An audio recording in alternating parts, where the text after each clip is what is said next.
નીતિન પટેલના નિવેદન પર કોંગ્રેસના મનીષ દોશીની પ્રતિક્રિયા સામે આવી છે. ભાજપનો કેસ નાખો અને લૂંટના લાયસન્સ લઈ જાઓ તેવી ભાજપાની નીતિ.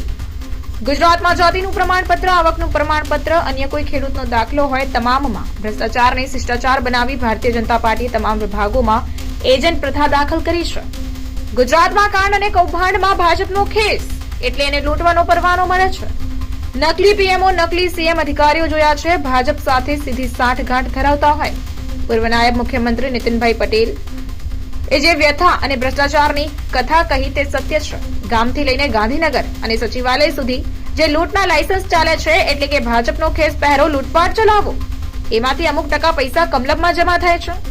કાંડ અને કૌભાંડના કારણે કરોડો રૂપિયા કમલમમાં જમા થાય છે. આ લૂંટના કોથળા ભરીને આવેલા રૂપિયાથી બીજેપી પોતાના તમામ મનસૂબા સત્તા મેળવવા અને ટકાવવા અને સત્તામાં કોઈને પાડી દેવા માટે ઉપયોગ કરે છે.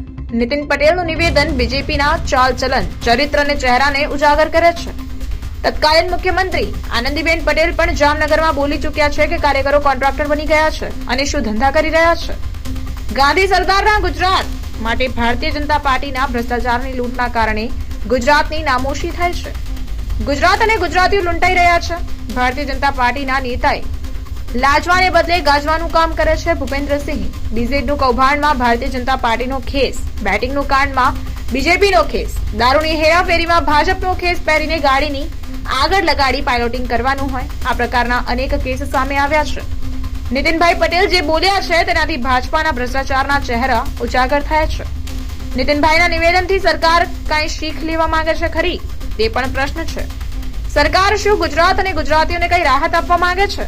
આનો જવાબમાં ભાજપના નેતાઓએ આપવો પડશે, કારણ કે આ ગુજરાત અને ગુજરાતીઓની લૂંટના લાયસન્સના કારણે જે રીતે પરિસ્થિતિ થઈ તેથી સામાન્ય નાગરિક, મધ્યમ વર્ગનો નાગરિક ખૂબ જ પરેશાન છે તેમ જણાવવામાં આવ્યું. ગુજરાતની અંદર ભારતીય જનતા પાર્ટીના પાછલા 20-25 વર્ષના અહંકારી શાસનના કારણે લૂંટનો કારોબાર ચાલે છે. ભાજપનો કેસ નાખોને લૂંટના લાયસન્સ લઈ જાઓ તેવી નીતિના કારણે ભાજપા પોતે મોટી પાર્ટી બનવા માટે જે હથકંડા અપનાવ્યા અને એના કારણે જે રીતે ગુજરાતમાં જાતિનું પ્રમાણપત્ર હોય, આવકનું પ્રમાણપત્ર હોય કે અન્ય કોઈ પણ ખેડૂતનો દાખલો હોય, તમામમાં ભ્રષ્ટાચારને શિષ્ટાચાર બનાવીને ભારતીય જનતા પાર્ટીએ તમામ વિભાગોમાં એજન્ટ પ્રથા દાખલ કરી. બાકી મોટા ભાગે ગુજરાતમાં કાંડ અને કૌભાંડ, ભાજપનો કેસ એટલે એને લૂંટવાનો પડવાનો, આપણે નકલી પીએમઓ અને સીએમઓ અધિકારીઓ જોયા ભાજપ સાથે સીધી સાંઠગાંઠ ધરાવતા હોય, એવા અનેક નકલીઓના કારોબારે ગુજરાતને લૂંટી રહ્યા.